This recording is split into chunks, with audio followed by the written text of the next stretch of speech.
Good afternoon, everyone. My name is Josh Epstein. I'm the marketing specialist here at the TDA Perks program. Today's webinar is dental real estate, startups to grown-ups, and everything in between. We've got Drew Etheridge, who is the vice president with Xite Realty. He's going to cover all areas of dental real estate. I just want to let everyone know that Xite is the only real estate company that Perks endorses.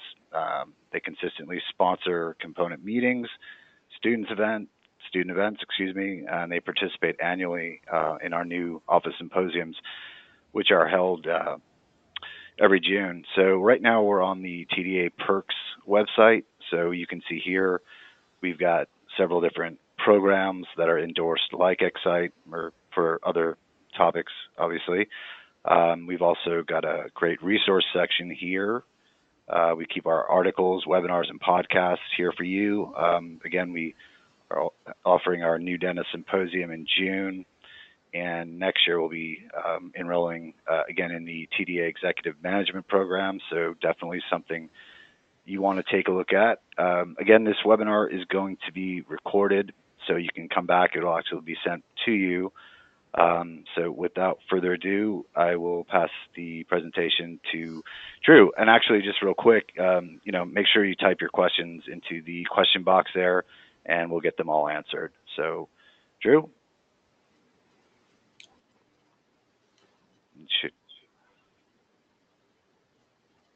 All right, let's see. Am I good? Excellent. Looks great. Perfect. Well, thanks for having me, Josh, and for the introduction. Again, like you said, you're going to be covering dental real estate, startups to ground ups, and everything in between. It's not going to be a deep dive into any of these necessarily, but just want to cover some of the basics depending on different stages in your career. And so it'll kind of cover in order of the life cycle of your dental career. So real quick, give you my background. I'm, like you said, the vice president of Xite Realty. I'm in our Houston office, and basically my role is one, to help manage real estate transactions with doctors. So be it a purchase or a lease, help with demographics, site selection, and negotiations, and then kind of coordinate the team around you to help you get from point A to point B, and then just be your real estate advocate from that point forward. If anything comes up with a landlord or taxes or anything like that that you have questions on or that are real estate related, just to be there for you throughout that time. I also manage a team of brokers in the Houston office, anything that's dental or dental specialist related, helping them get deals done and making sure that doctors are taken care of. And then I'm going to give myself a quick little plug. I do a podcast called the Texas Dental Practice Podcast. It comes out every Tuesday. You can find it on iTunes or SoundCloud.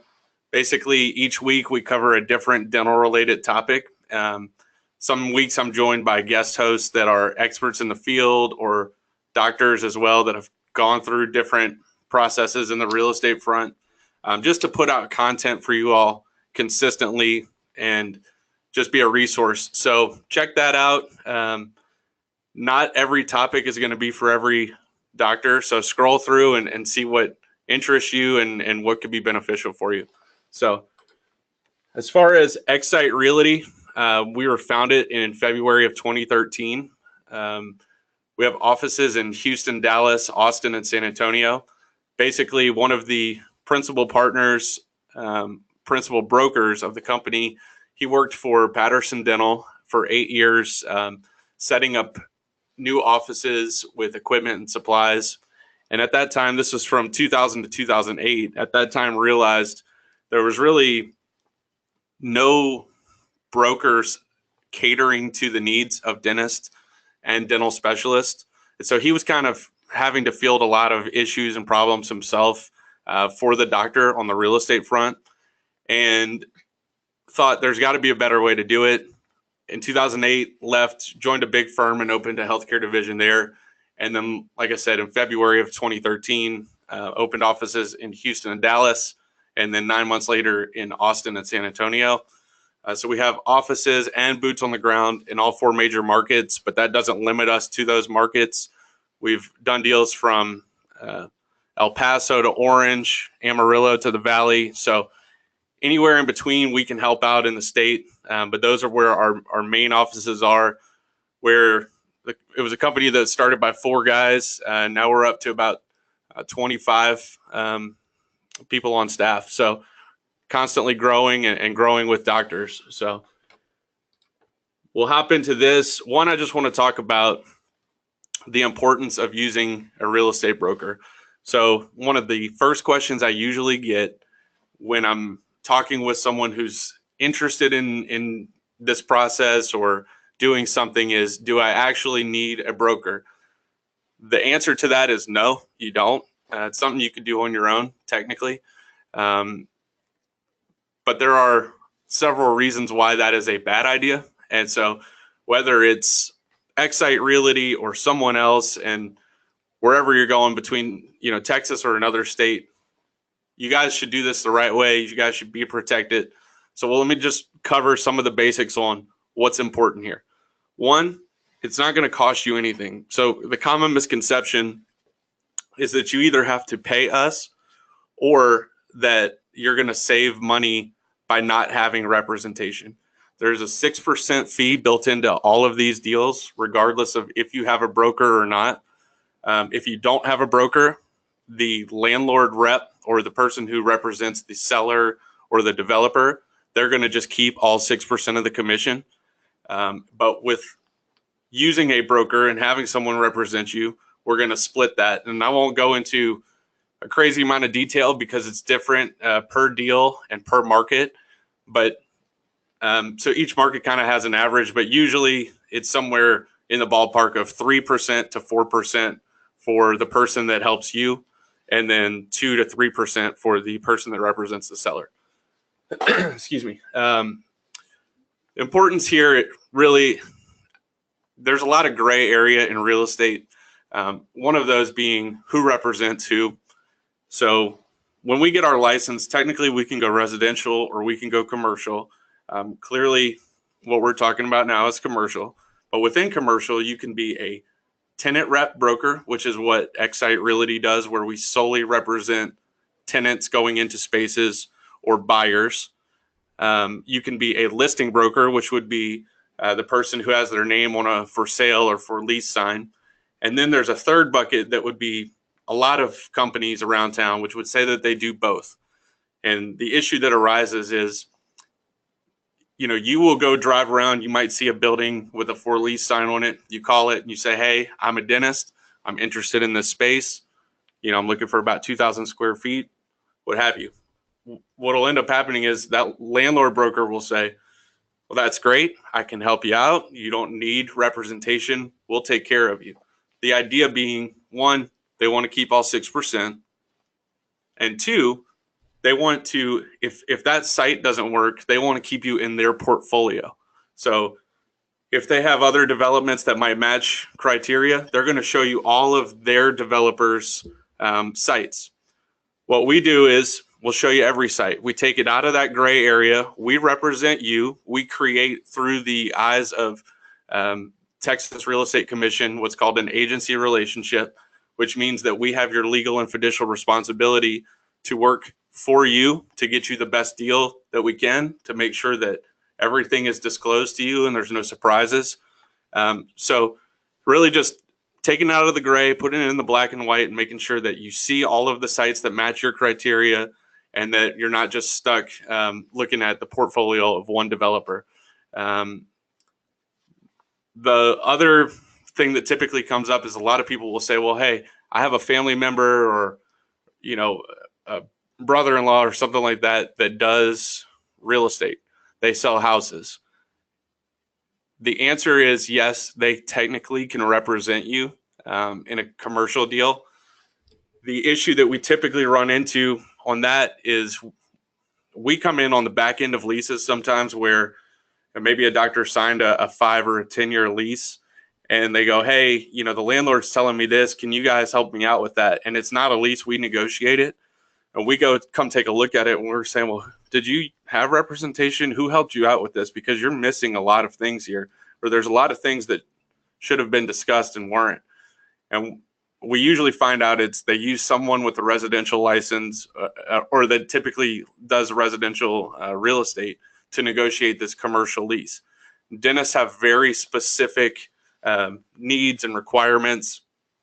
And so we'll talk about on our LOI, our letter of intent, some of the things we negotiate, but our LOI is 7 pages long, and a lot of that is very dental specific, dental related terms and items in there to protect you as a doctor and what you're planning on doing with this business, and eventually how you will sell this business and things like that. We want to protect you on the front end, and people who just have not done this enough don't necessarily know all those things. So it's no knock on them. It's not their area of expertise. And the last thing I want to talk about on this slide is being more aggressive on negotiations. Where Xite Realty stands is we only want to represent doctors. We want to do a good job for doctors. We don't want a listing assignment. We don't want our name on a sign anywhere. So for us, we have grown our business by doing a good job for one doctor, and then them having a friend or colleague or something that plans on doing the same thing, and then helping them. So it doesn't matter if it's us or someone else. Have someone who has your back, that there's no mixed reviews there, and they can be, without wanting a listing assignment, you can be more aggressive on your negotiations because you're not worried about hurting the feelings of a developer. On all of these, if we're doing a lease or a purchase, we really always recommend taking a data-driven approach. So you may stand on, the corner of Main and Main and say, it's a no-brainer for me. This is the perfect location for my practice. Very well could be, we may not have to look at anything, but we always put the numbers behind it to just double check. So what we like to do is sit down with you, get an understanding of, the type of patient base you want, the factors that are important to you, like drive time from your house. One of the benefits of being a dentist is you can work close to home. We want to look at, based on the type of dentistry you want to do and the type of patient base we want, we're going to look at the household income. We're going to do insurance mapping. I want to look to make sure that the growth rate in the area shows that it's not stale or declining, that there is a healthy amount of residential homes coming in the area. So all of these different factors, we just want to make sure that we're making as educated of a decision here as possible. So like I said, this doesn't matter if you're doing a lease or you're doing a purchase. It's important to just do our homework and make sure we're making as educated of a decision as possible. One of the big factors on there is the competition analysis. So we want to know that we're going into a healthy market and one that is not saturated. Now, you see a bunch of numbers on here. Some of it means something to you, some of it doesn't.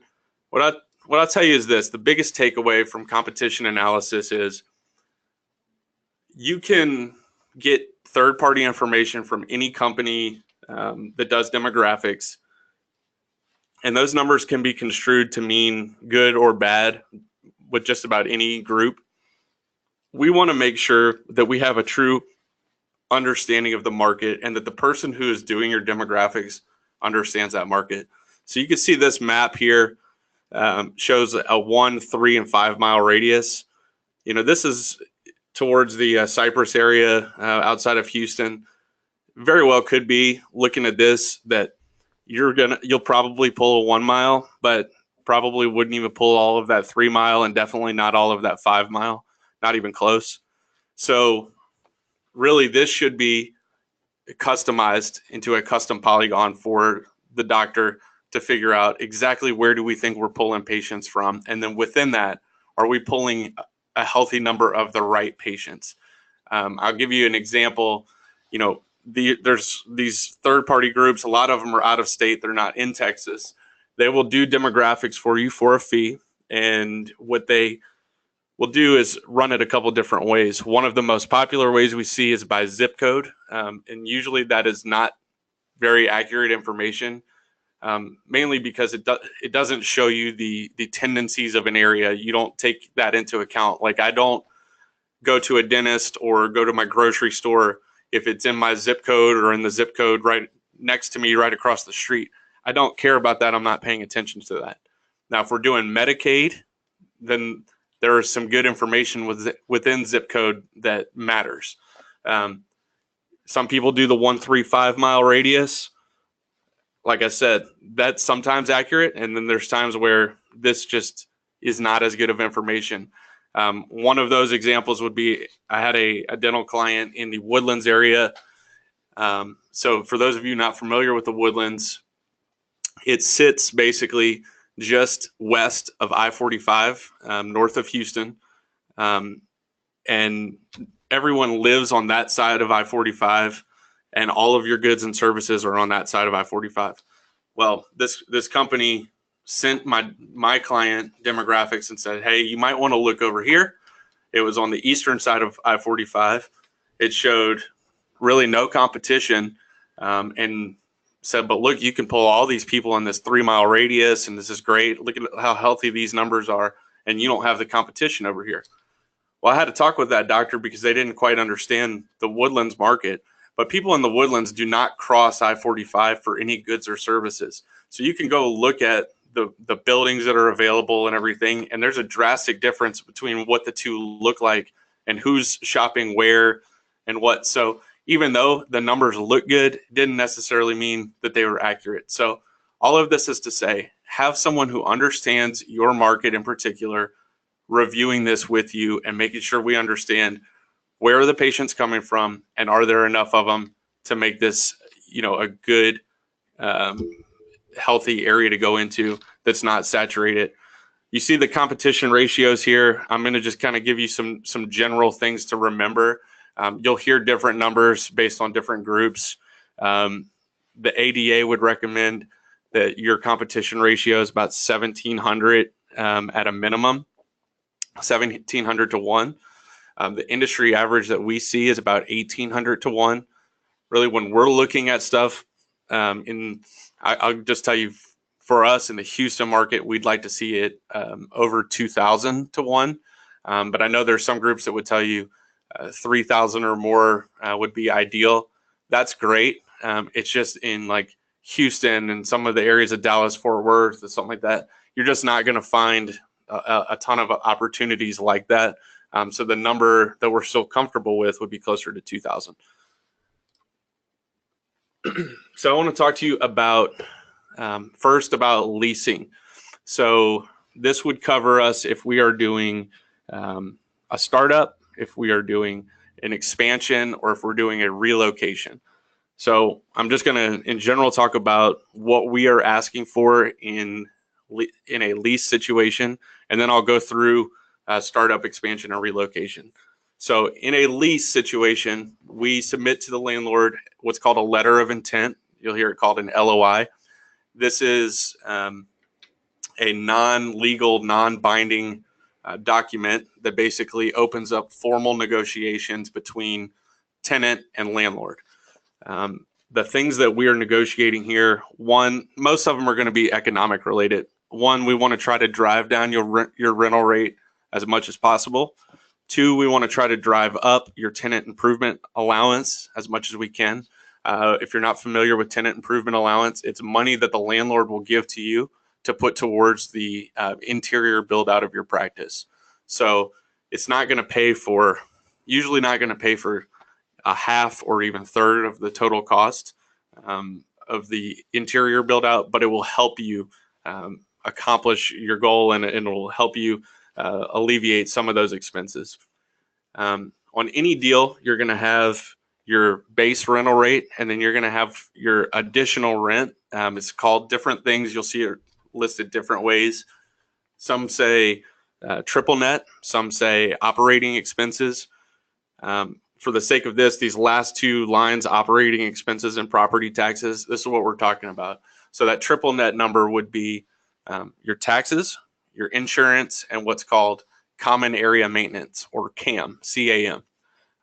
That common area maintenance would be controllable expenses like landscaping or keeping the parking lot clean and lit and things like that to just keep a general upkeep of the building. The taxes and the insurance are uncontrollable expenses. It's, the landlord estimates what they believe the number is going to be for that calendar year. And then once it's assessed, then we know what the actual number is. They do a good job about predicting this. But all of this to say, the uncontrollables there are non-negotiable. So the taxes and the insurance, there's nothing we can do to help you there. The common area maintenance, the controllable expense, the only negotiation we can really do there is to try to get a cap put on it to prevent it from escalating too much from year to year. So what we try to do is just put a cap that it cannot increase by more than a certain percentage from one year to the next. And that would prevent them from, changing landscape companies that would quadruple the price on you, or maybe they decide to put a huge monument sign and they run that cost through all the tenants. This would prevent it from hitting you all at one time and you were not prepared for that bill. You would pay for a smaller portion of it, something like that. You have here abated rent and commencement period. So the commencement period would be the time that we would negotiate with the landlord, and this is different per market and per county within that market, but it's the time where you are getting your permits and then building out your practice. I could just tell you, in the Houston area, if you're in the city right now, it's taken about 2 months to get a permit. You can get it done a little quicker, but about 2 months. So we need to make sure we have the 2 months and then about 4 months, 3 or 4 months of build out time, of actual construction time. So we need to negotiate those 6 months in there of time where you're not paying the base rent or the additional rent. The abated rent is after your commencement period. It would be time where you're paying the additional rent, the triple nets, but you're not paying the base rent. So it kind of gives you like a little ramp up period. Again, this one kind of fluctuates by market, but it's something we try to get across the board. Landlord and tenant responsibilities. Here, we just want it clearly defined. What are we responsible for? What is the landlord responsible for? And I mean that when they turn the space over to us, where are the utilities coming to? Is it metered separately? Is there going to be a glass storefront and a back door? You'd be surprised a lot of times people who try to do this on their own, they sign a lease and they go to get their keys so they could start the construction process, and the landlord's like, well, there's no keys because there's no door and there's no glass storefront. It's in the lease. And then the tenant calls us, frustrated because, they negotiated this thing and they want to know why the landlord can do that to them. We have to explain to them, it should have been negotiated in the LOI. It's something you needed to talk about. The landlord's excuse would be, well, we didn't know where you wanted your front or your back door, so we just left that off, and now you have an extra $20,000 bill that you're going to have to pay to put in that storefront. So let's make sure that things are clearly defined in there, and who's responsible for what. Also, when we are in the space, so the landlord should be responsible for the structural integrity of the building, the roof, walls, slab, everything like that. And we're going to be responsible for what's within our premises. Parking, something that we need clearly defined on there. It's becoming a little bit harder to get reserve parking. A lot of times it's out of the landlord's hands, but we can go fight that with, if it's an HOA who has an architectural review committee that's regulating against that, or maybe like Kroger sometimes doesn't want people to have it in any of the centers that they have like as out parcels near their grocery store. We need to just go fight that battle with them. The permitted use and exclusive is huge. That is where we get it defined exactly what we can do within that practice so that we're not in default on our lease. So if you plan on, maybe you're GP, but you also plan on seeing children as patients, we need to put in there that we can do pedo, so that we're not in a position where we put our practice up and then they sign a lease with a pediatric group. We need to make sure that we are the only ones doing that. Otherwise, we're already going to have competition. This goes for anything, could be ortho, perio, pros, any of that. If we're planning on doing it or having someone come in to do it, once or twice a month, we need it defined in that lease so that we're not in default. Signage, it depends on where we are. We just want it clearly defined. What are we allowed to do? How can we maximize it? It could be, I said an out parcel in front of a Kroger. A lot of times you see those little retail strip centers in front of a Kroger, and they'll have signs on the rear that face the parking lot of the Kroger. That is something that needs to be negotiated early on. It's not something you could typically go back and just add in. So that's something that we want to, when I say we want to maximize our signage, we want to know all the places that we can put it. We want to know where on the monument pylon sign we're going to be able to put our name. And we also want to make sure that we're not going to get charged a fee for that. It's becoming very popular in the Houston market right now for the landlords to ask that of us. We're negotiating that to where we're not paying that monthly fee on signage, but we just need to make sure that we have an understanding of if it's going to cost us anything, what is it going to be? And then the last thing on here is the sublease and assignment language. This is probably one of the most important things on here, but this is where we just need it clearly defined.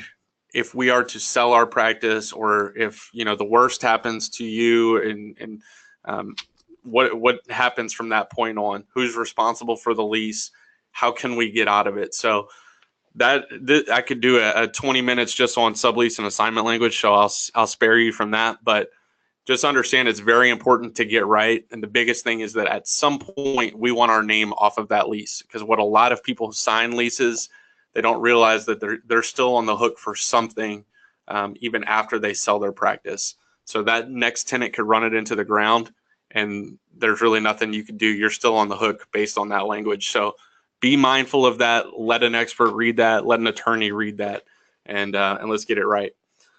Run through real quick positives and negatives of a startup. I could do a whole webinar on the pros and cons of purchasing a practice versus doing a startup. I'm not going to dive into that today, so I'll just go to the positives and negatives on doing a startup. We'll start with the negatives, which would be you start off with no patients, and your construction costs are a little bit higher because nothing exists in the building yet. The positives of it would be that it's a blank canvas. And I mean that for several different things. It's a blank canvas for your design. It's a blank canvas for your hiring, the training that you're doing with that staff, the equipment that you're putting into it. It's a blank canvas on your lease. It makes it easier for us to go in and negotiate things, as opposed to picking up an old lease and trying to go in and fight for stuff at that point, because the landlord is not incentivized to help you at all at that point. But when we're doing a startup and they're bringing you in, they're more incentivized to try to help you out as bringing you in as a new tenant. It's kind of like, as sad as it is to say, like a phone company or a cable company where, they help out their the new customers, but not necessarily the existing customers that have been loyal to them for a while. So some things that are also good to note, you can, through like Bank of America Practice Solutions, you can finance this thing 100%. It's usually about a $500,000 loan. The biggest thing to note is how low the default rate is. So it's, last time I spoke with them, it was about less than half of 1% of new dental offices defaulted on their loan. So, over a 99% success rate. At least as of last year, the 3 least likely to fail businesses in order were funeral homes, which is random, but makes sense. Funeral homes, vets, and dentists. So you guys are the 3rd least likely to fail business. So that should make you, calm you down, make you feel a lot more confident going into doing something like this. Things to be aware of when you are thinking about doing a startup, and things that I would talk to you about would be, one, what type of dentistry do you want to do? What, is it a family dental practice? Are you doing just implants? What type of dentistry is it? And also by that, I mean, what type of patient base are we looking for? So when I go look into the demographics, I can make sure I have an understanding of the right patients for you. What is your timeline for being open? This takes quite a while. Normally, we recommend that we start talking 12 to 18 months in advance of when you would like to open your doors, because a lot of times on a startup, we're going into something that is being built or hasn't been built yet, and we have to commit further in advance on something like that. Other things to think about as we're looking at spaces, we want to know, what's the visibility? Can you see our sign? What's the best way of maximizing that? Accessibility of the center. Normally with my clients, I will go, once we kind of narrow it down, I'll go drive around with them and make sure that we understand how easy is it to get in and out of this parking lot and to access our practice. Because if a patient has to do a U-turn or a couple of U-turns or something, it's going to be a big negative on our practice, because it's not easy to get to. And we understand patients want this to be as easy as possible. We don't want to make it challenging for them to get to us. Also want to understand size requirements. There's kind of a formula for us on how big it should be per operatory that you plan on putting in there. But we just want to understand, are we going to have a quiet room or a space where we want to put a specialist? It's really hard for us to go back and change the space later. But if we get it right up front, then it helps us a lot for the long term. If we're doing an expansion, so this would be, if we're thinking about doing multiple practices, it's a lot of the same positives and negatives. The really only additional negative to this would be sometimes the financing can be a little bit more complicated, depending on how you're setting this up. So if you've had the other practice typically if you've had it for 2 years, then you could do it on your own. If not, you normally need to either look into like an SBA loan or get a partner in.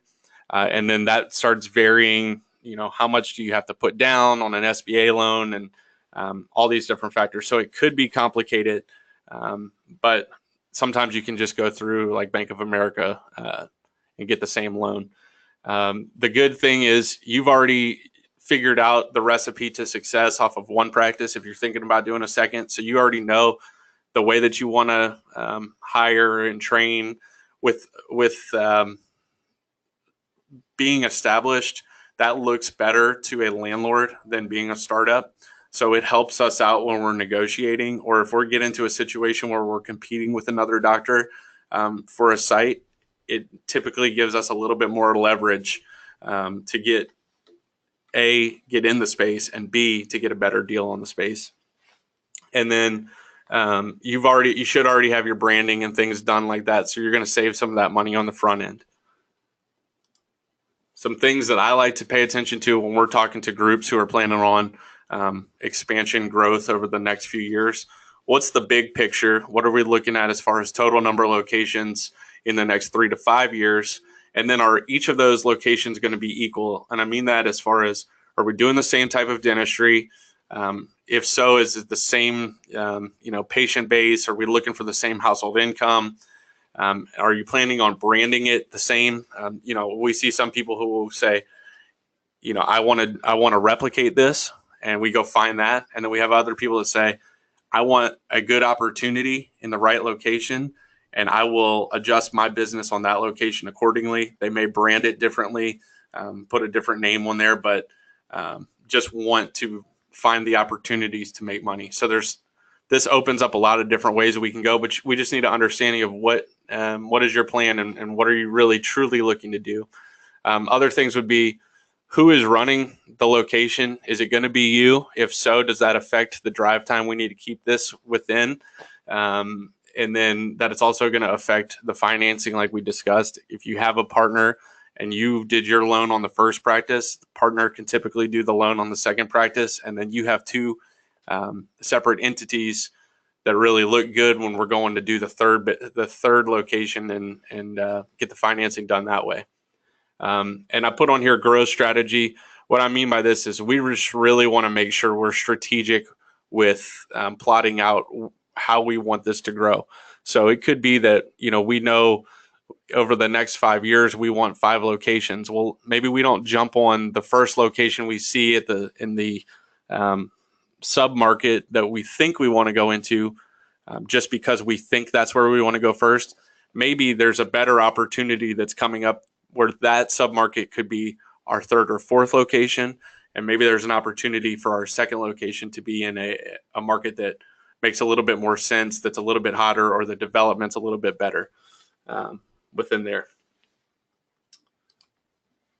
Relocation. So this one could be a mix. It could be a lease or a purchase, and we see both happen. So what typically comes up on relocation, a lot of people don't want to have to do this, but let's just say you purchased a practice, you've been there for 5 years, and you go, I have my book of patients, but I'd like to move them.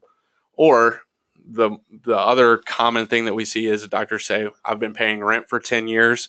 I'm done with that. I would like to go ahead and own and stop paying rent and just be an owner. So one, we need to figure out which route are we going here, and what makes more sense for us. Having that business, like I just said on the expansion, this one's going to help you on the financing front because you have a known entity and a known commodity now. So it opens up our doors a little bit more on financing. But we'll run through the positives and negatives. Negatives are going to be some things that maybe aren't too expensive, but are just kind of time consuming and cut our opportunity costs a little bit. That would be one, moving. We're likely going to have to shut down one practice for a couple days to a week or something like that. So we're going to have some downtime there when we're doing the move. The marketing efforts are going to have to increase, just so we can say, hey, we've moved, we're over here. Plus, when we move to that new market, we're going to have to make sure that we get our name out in that new market to say, we're new to the neighborhood, what have you. Typically, doctors don't plan on that, and they're just thinking they're going to use their same marketing budget, and it's not enough when you first move. So be mindful of that. Just one thing, this is a pain, and I'm about to do it myself on the home front, just a residential, is switching over everything. So your bills, you're going to have to switch your address. You make sure that you have the right internet connectivity over here. Your website, make sure that, it's got the proper address and everything. And you guys have probably dealt with that on the residential front. So you know the pain that can be and that can cause. The other negative would just be the limited real estate availability in a close proximity. So what I mean by that is, if we know, we want to keep these patients and we want to move this book of business, it's very rare that right across the street or just down the road is there, something that's available that's as good or better than where we are. So it can be a little challenging sometimes to find just the right fit for us to want to move across the street or what have you. Positives, you already have your client base established. Exactly your design and the needs on your size and how big you want your ops and all this. Obviously, like I said earlier, it opens you up to purchase or lease. And then on the financing front as well, you have a little more flexibility. Things that we really need to get in question: what's our plan? Are we going to lease or are we going to purchase? When we're looking at our current patient base that we have, how far, and let's look at it on a map, but how far do we think we can move and still retain those patients and make sure that they're still coming to us? So what I typically would recommend is really digging into our books and figuring out where are people coming from the most, and then start kind of planning around that. And then the last bullet point I put on here is pay attention to growth rates. What I really mean by that is, we may want to stay in an area because, that's where we've been. But if there's if there's not much available nearby, and we kind of have to move maybe a mile down the road or something, we may be moving into an area that's kind of a stagnant market, and one that no new houses are coming in, and there's really no growth. And so are we going to risk losing some of the patients that we have because now they have to drive past 5 dental offices to go to you, and then we cannot recoup the percentage that we've lost? So we just have to make sure that we understand that the area makes sense and there's still some room for us to grow there, even though we're bringing over our established patient base. I'm going to talk quickly on purchase. So on the negotiation front, on if we're buying a building or we're buying a land, there's not a ton to negotiate. What we need to be sure of is that, one, obviously that we get the price right, but two, we want to make sure that we get a healthy feasibility or inspection period, so that we can make sure we go through there during that time, and we send a team out to figure out, are the environmentals good? Is this project, how much is this project really going to cost? What are the hard and what are the soft costs of this project, and does it make sense? And then while we're in that period, we can decide if we really want to do this or if we want to back out of it, and it's not going to cost us but just a little bit of money to have put it under contract. But so we're going to negotiate purchase price, the inspection period time, and then how much earnest money are we putting down? How much would we lose if we backed out of the deal? And do we have options to buy more feasibility time if the first part expires and we still haven't made a decision on if we're going to close or not on this land? So this covers some of the things that you're going to need if you're doing really this would be more for if you're doing ground up development.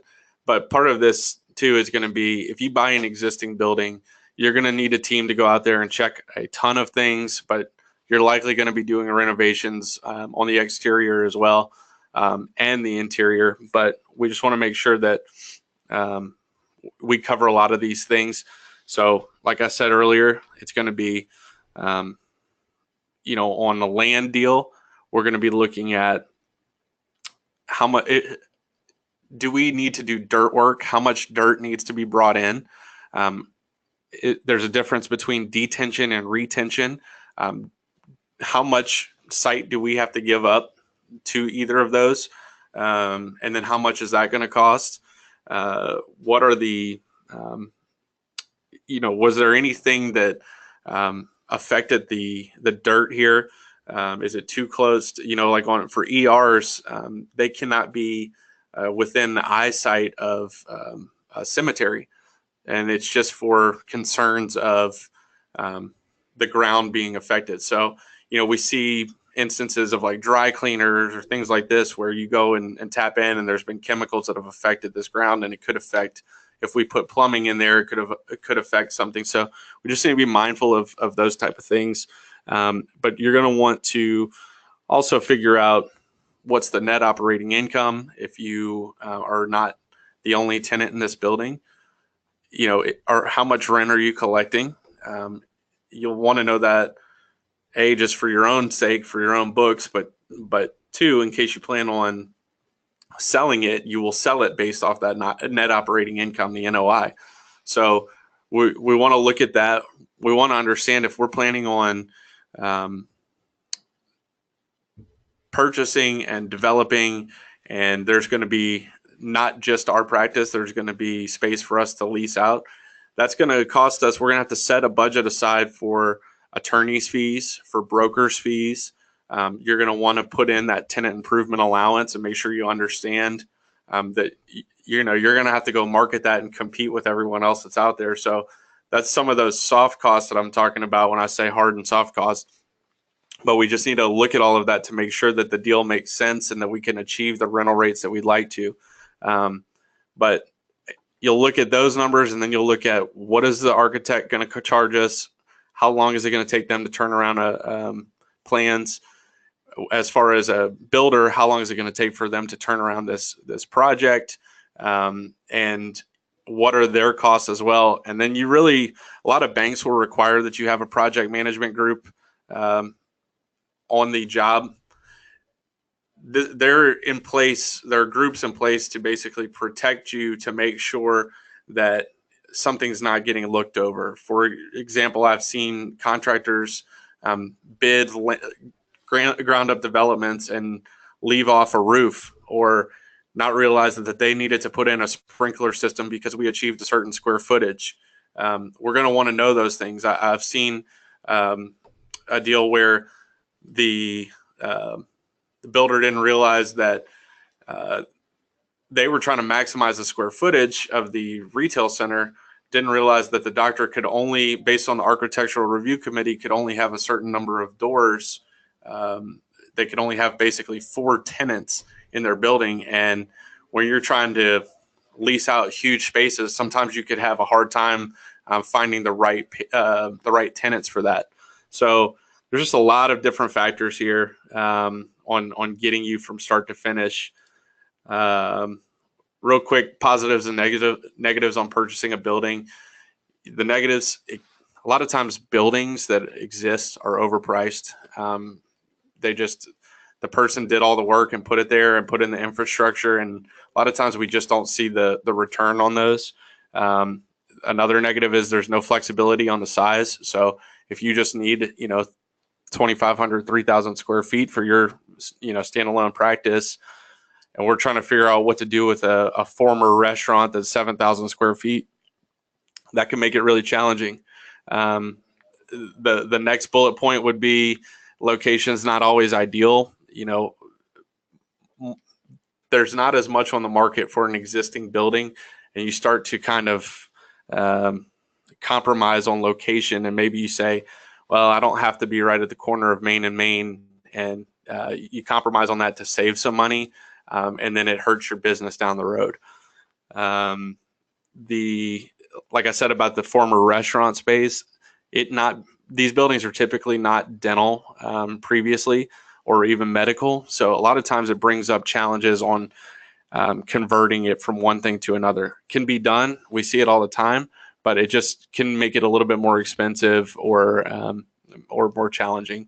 And then one of the pros would be that there's possibly tenants already committed to that building, paying rent. One of the negatives would be that could be complicated. If there's multiple tenants in there, you have to hold on to the leases that they have agreed to. So if you need more square footage in your space for your sake, you have to either buy them out or wait, or whatever the lease says you're allowed to do. Otherwise, you just have to sit there and wait for that tenant's lease to expire, and then you can do what you need to do. Positives would be, the building's up. Typically, that can help you save a little bit of money in construction. And what I mean by that's bringing in the infrastructure with the parking lot and all that. Sometimes one of the pros that's not on here would be that you're grandfathered into some things that if you went and did a new build, you wouldn't be allowed to do. So that can help. And then doing a ground up development, it takes a lot of time. So having the bones there, the structure there, could save you some time. The things to note for me for purchase of building would, some of the things that we said as far as environmentals, the NOI, can we convert the building for our use? In some areas, we need to pay attention to that on zoning and what the architectural review committees of neighborhoods will allow us to do.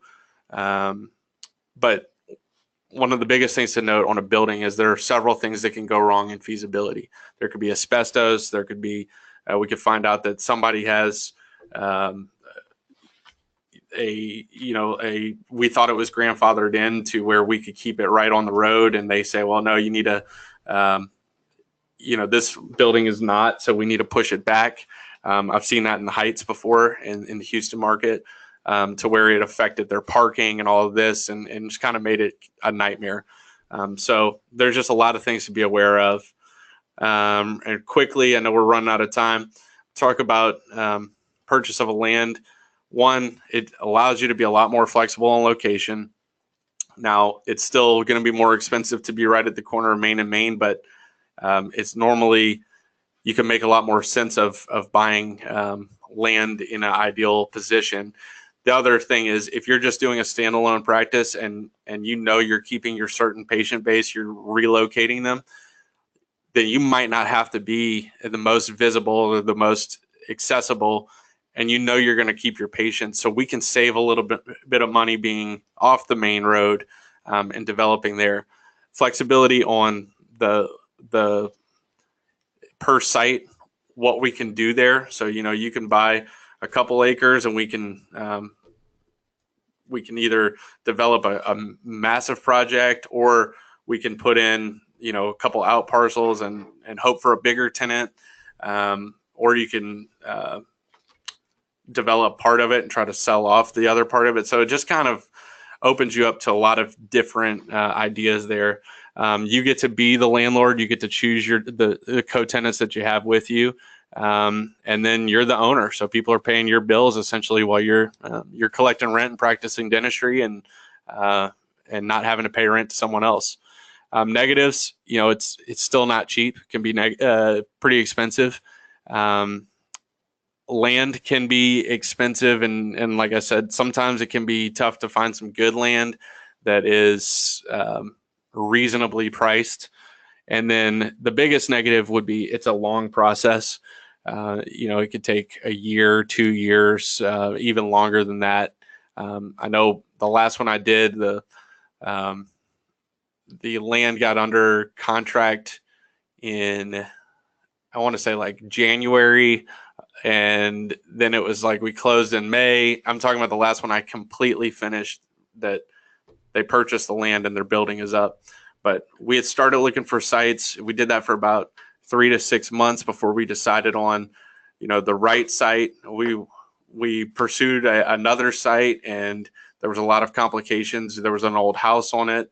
We finally got the land under contract in January.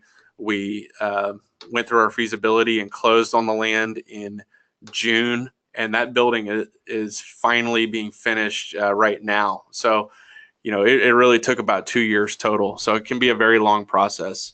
And then just things to note. Earlier, I mentioned the hard and soft costs. I've mentioned the feasibility. You're going to want to bring in a third-party leasing company that represents developers, but does that good. So I'd interview a lot of people for that. We want to know any restrictions that we're going to have. I've seen even restrictions on the tenants that we can have, even like they didn't want like fried chicken because they didn't want the smells pumping into the neighborhood, or they didn't want a vet clinic that did boarding because they didn't want dogs to be barking. So it affected the number of people that we could actually lease our space to. So we just need to be mindful of that. We want to know how much coverage can we take on a piece of land. The rule of thumb in the Houston area, at least, is about 20% coverage. So, if you buy an acre of land, that's a little over 43,000 square feet worth of dirt. We would like to see that 20% of that number would be the building size, and that gets you your parking lot and everything like that. And then I've talked about some of these other things, but we just need to know, for this building, for you, is it a standalone or is it going to be a retail center? What exactly is it going to be? That will dictate how much visibility and how much ease of accessibility we need.